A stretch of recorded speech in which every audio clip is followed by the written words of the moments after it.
The next step in creating our composite image is going to be to bring in those clouds that we shot on a separate location. So to open those up, let's go to File, Scripts, Load Files into Stack, and we will select Sky Dark and Sky Light. We'll allow Photoshop to align them,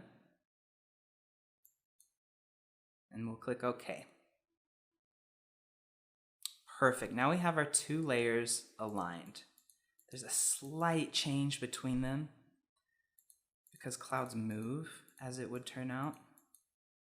And I did touch the camera to adjust the exposure between these two images. So as a recap, what I did is I took one image at the correct exposure, exactly how I wanted it. And then I darkened the exposure. Because clouds are so bright and they're white and it was a sunny day, I can take an image at a lower exposure to show a little bit more detail and contrast in the image. And then all I have to do is with this darker layer on top, go to my blend modes, and we're gonna select overlay. Now you can see that that image has added a lot of contrast in the colors and in the luminance.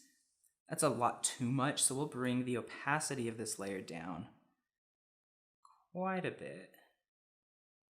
And now it just adds a little bit of a pop to the image. This looks great. So we will select both of these layers. Remember, select, hold Shift, select the second layer. We'll click and drag them into our working document. Let's place them both on top, and now we can just exit out of these clouds. Great. So now we've brought our clouds into Photoshop in the document where we want them. What we're going to do next is we're going to turn these two images into a smart object. A smart object is kind of like a group in Photoshop, except for instead of just adding it to a folder within your layers panel, it'll turn it into a separate document that acts as one single layer. So I'll show you how this works. I'll rename this to Sky because a smart object automatically names itself after the top layer when you combine your layers. So I'll select both of these layers by holding Shift and selecting both of them. Then I'll right click and choose Convert to Smart Object. Now you can see that instead of having two layers, I just have one layer. But nothing changed. It doesn't look different. And that's because when I double click this layer, see how I have this symbol on the layer icon now? When I double click it, it'll open as a separate document. And this is really cool because now what I can do is I can make changes to this. So let's say I wanted to bring, you know what, I'll make a super obvious change. I'll go add a new layer by clicking the new layer icon, go to my paintbrush, and I will paint a bright red strip across the sky. There.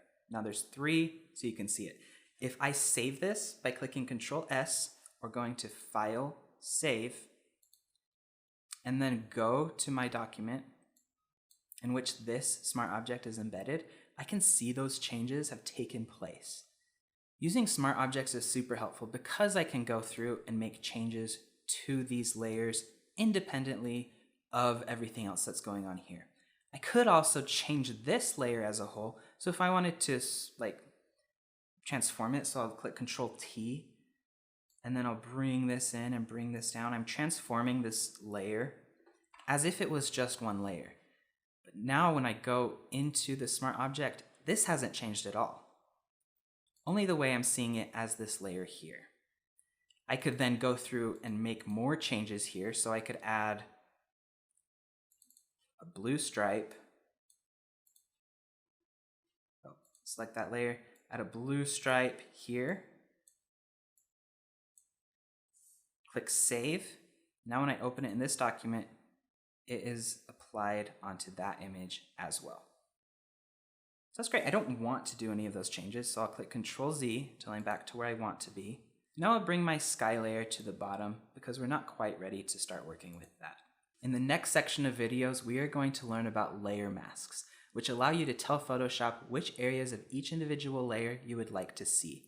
We're going to use them to choose between either this image of Krista outside or this image of Krista outside, when we're able to see them with the composition kind of as it will look like with her driving and then with the version of her outside, I think we'll have a better idea of which one we're going to go with.